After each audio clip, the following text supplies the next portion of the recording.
অদেখা সেই টান। কিছু সম্পর্ক রক্তের নয়, তবু কেন যেন বুকের ভেতর ঝড় তোলে প্রতিটা ক্ষণ।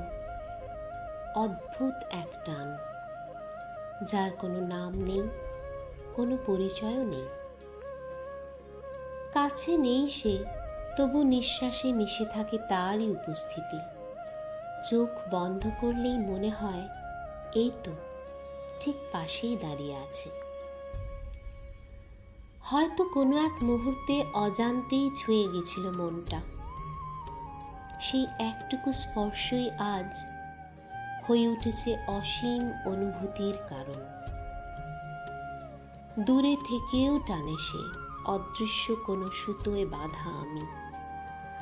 ছিঁড়তে চাই তবু পারি না, কারণ সেই টানেই লুকিয়ে আছে আমার সবটুকু ভালোবাসা, সবটুকু ভাঙন। কথা হয় না, তবু প্রতিটা মুহূর্তে অপেক্ষা। হোয়াটসঅ্যাপের একটুখানি নোটিফিকেশন, একটা হাই শব্দের জন্য। নোটিফিকেশন উঠলেই হাত কাঁপে, বুক ধড়ফড় করে, কিন্তু খুলে পড়ার সাহস হয় না, কারণ জানি কিছু শব্দ আবার ভেঙে দেবে আমাকে। অভিমানে ভিজে যায় চোখ, অজান্তেই নেমে আসে অশ্রু। কেউ দেখে না, কিন্তু ভিতরটা নিঃশব্দে ভেঙে চুরমার হয়ে যায়। হে ঈশ্বর, এ কিসের এমন টান, যেখানে পাওয়া নেই তবু হারানোর ভয় আছে, যেখানে দূরত্ব আছে তবু বিচ্ছেদ নাই। আমরা তো সবাই একদিন এই পৃথিবী ছেড়ে চলে যাব। যেমন একা এসেছি, তেমনি একাই ফিরে যাব।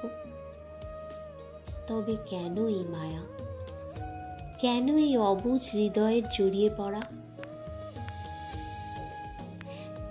কোনো এক সময় মনে হয়েছিল আবৃত্তি আর হবে না আমার দ্বারা। শব্দগুলো যেন অভিমান করে ছেড়ে গিয়েছিল আমায়।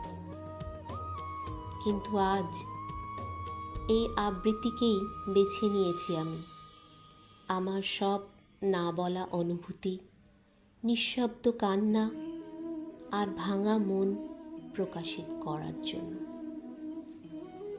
কারণ মানুষ না বুঝলেও শব্দগুলো ঠিক বুঝে নেয়।